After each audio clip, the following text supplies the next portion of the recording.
Consumer durable sector की दिग्गज company PG Electroplast limited के शेयर शुक्रवार 29 मई को फोकस में रहेंगे। रूम एयर कंडीशनर की कम डिमांड और सप्लाई साइड में कई रुकावटों का असर कंपनी के Q4 नतीजों पर साफ दिखा है। कंपनी के मुनाफे में जोरदार गिरावट देखने को मिली।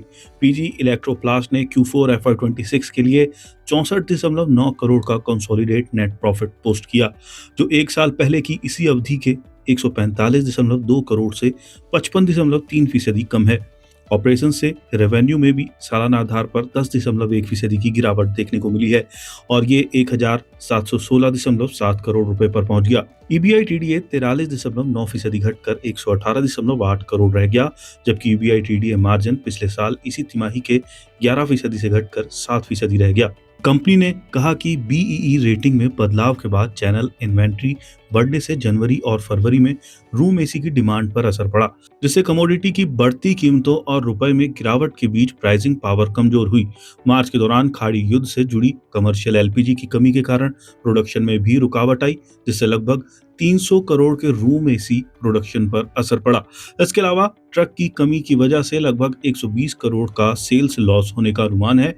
पीजी इलेक्ट्रोप्लास्ट ने कहा कि इन रुकावटों के कुल असर से तिमाही रेवेन्यू लगभग 420 करोड़ कम हो गया और टैक्स से पहले प्रॉफिट लगभग 60 करोड़ कम हो गया।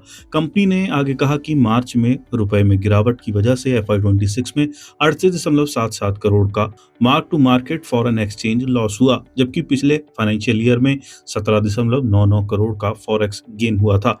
मुश्किल ऑपरेटिंग माहौल के बावजूद पीजी इलेक्ट्रोप्लास्ट ने कहा कि वे प्रोडक्ट इनोवेशन, कैपेसिटी बढ़ाने और कस्टमर पार्टनरशिप को मजबूत करने पर फोकस कर रही है। बोर्ड ने हर इक्विटी शेयर पर 0.25 का फाइनल डिविडेंड रिकमेंड किया, जो फेस वैल्यू के 25% के बराबर है। कंपनी ने कहा कि वे श्री सिटी में एक नई रेफ्रिजरेटर मैन्युफैक्चरिंग फैसिलिटी और सुपा में एक रोटरी कंप्रेसर प्लांट सहित एक्सपेंशन प्लान जारी रखे हुए हैं। दोनों प्रोजेक्ट्स को कंपनी की बैकवर्ड इंटीग्रेशन स्ट्रेटजी के हिस्से के तौर पर Q4 FY27 तक चालू करने का टारगेट है।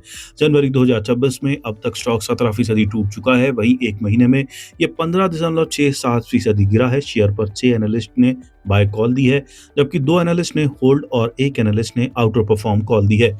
स्टॉक का 52 वीक हाई 836.45 रुपए है, जबकि इसका 52 वीक लो 436.55 रुपए पर है।